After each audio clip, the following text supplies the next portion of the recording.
بسم اللہ الرحمن الرحیم۔ السلام علیکم ورحمۃ اللہ وبرکاتہ۔ پچھلے سبق میں ہم نے پڑھا تھا کہ امام اعظم علیہ الرحمہ نے قرآن کریم کے لفظ خاص ثلاثہ پر عمل کرتے ہوئے طلاق یافتہ عورت کی عدت 3 حیض سے بیان کی تھی، جبکہ امام شافعی علیہ الرحمہ نے قرآن کریم کے خاص کے مقابلے میں نحوی قاعدے پر قیاس کرتے ہوئے طلاق یافتہ عورت کی عدت 3 طہر سے شمار کی تھی۔ اب چونکہ طلاق بھی طہر میں دی جاتی ہے، لہٰذا امام شافعی علیہ الرحمہ کے موقف پر طلاق یافتہ عورت کی عدت پہلے گزرے گی اور حیض والی عدت بعد میں گزرے گی۔ جب تیسرا حیض شروع ہوگا اس وقت امام شافعی علیہ الرحمہ کے نزدیک عورت نکاح سے نکل چکی ہوگی، جبکہ امام اعظم کے نزدیک ابھی تک وہ نکاح میں ہوگی۔ یہ اصول آپ ذہن میں رکھیے گا۔ اس اصول کی روشنی میں چند ایک مسائل نکلتے ہیں، آئیے ان مسائل کو پڑھتے ہیں۔ فیخرج تو نکالا جائے گا علی ھذا الاختلاف، اس اختلاف پر، بین سطور اختلاف لکھا ہوا ہے، یعنی جو امام اعظم اور امام شافعی کے درمیان اختلاف ہوا ہے اس پر نکالا جائے گا حکم الرجعتی، رجوع کرنے کا حکم ہمارے نزدیک فی الحیضۃ الثالثۃ، تیسرے حیض میں، کیونکہ نکاح باقی ہے، وزوالہ، اور رجوع کے زائل ہونے کا حکم امام شافعی کے نزدیک کیونکہ نکاح نہیں ہے، وتصحیح نکاح الغیر،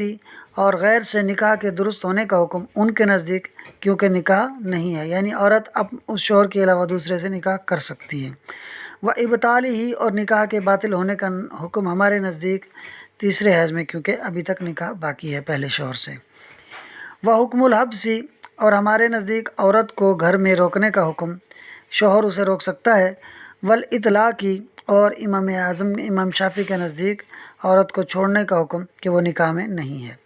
والمسکنی، ان سب سے پہلے حکم محذوف ہے، والمسکنی والانفاقی، اور رہائش دینے کا حکم اور خرچ کرنے کا حکم ہمارے نزدیک ہے، کیونکہ وہ من وجہ ابھی تک نکاح میں ہے، عدت گزار رہی ہے، تو شوہر پر لازم ہے کہ وہ اس کو رہائش بھی دے گا اور خرچہ بھی دے گا، جبکہ امام اعظم کے نزدیک شوہر پر نہ رہائش ہوگی نہ خرچہ ہوگا، کیونکہ وہ اس کے نکاح میں ہی نہیں ہے، والخلع والطلاق، ان سے پہلے بھی حکم محذوف ہے، یعنی خلع کا حکم اور طلاق کا حکم،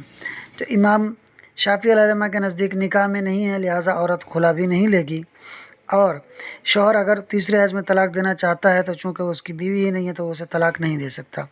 ہمارے نزدیک وہ نکاح میں ہے، لہٰذا عورت اگر چاہے تو اپنے شوہر سے خلع بھی لے سکتی ہے تیسرے حیض میں عدت کے دوران، اور اگر شوہر تیسرے حیض میں اور طلاق دینا چاہے اپنی بیوی کو، جبکہ اس نے پہلے طلاق رجعی دے رکھی ہو، اب اگر اور طلاق دینا چاہتا ہے تو وہ تیسرے حیض میں دے سکتا ہے، کیونکہ یہ اس کی بیوی ہے۔ وتزوج الزوج باختها، اور شوہر کا اس کی بہن سے نکاح کرنے کا حکم ہمارے نزدیک چونکہ وہ ابھی تک نکاح میں ہے، لہٰذا اس کی بہن سے شوہر نکاح نہیں کر سکتا، کہ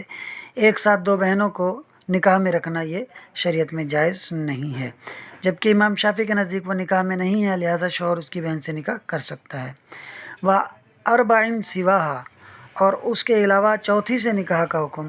یعنی وہ عورت جو کہ عدت گزار رہی ہے وہ تیسرے حیض میں ہے اور شوہر کی پہلے بھی 3 بیویاں ہیں، یہ چوتھی ہے جس کو اس نے طلاق دی ہے، اب اس کے علاوہ وہ اور شادی کرنا چاہ رہا ہے، تو امام شافعی کے نزدیک یہ نکاح میں ہے ہی نہیں تیسرے حیض میں، لہٰذا وہ چوتھی سے شادی کرے گا تو اس کی چوتھی بیوی ہوگی۔ امام اعظم کے نزدیک ابھی تک یہ نکاح میں ہے تو 4 بیویاں اس کی آلریڈی ہیں، لہٰذا اس کے علاوہ چوتھی سے کرے گا تو وہ 5ویں ہوگی، تو اس سے نکاح، کیونکہ 5ویں عورت سے نکاح نہیں کر سکتا جب تک کہ تیسرا حیض پورا نہ ہو جائے۔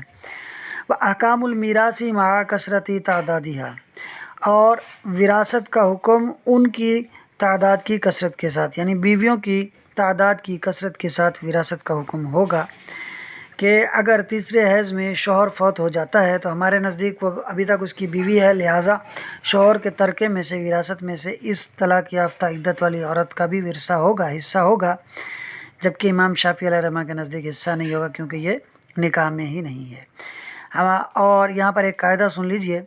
کہ شریعت کے اندر جس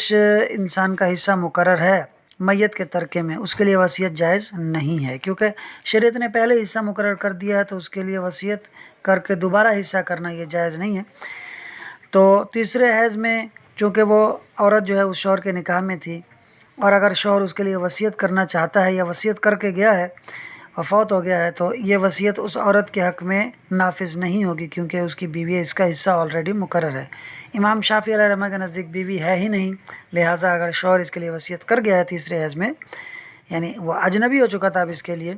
اگر وہ اس عورت کے لیے اپنی سابقہ بیوی کے لیے اس کے لیے وصیت کر کے گیا ہے تو وہ وصیت نافذ العمل ہو جائے گی۔ واللہ ورسولہ عالم۔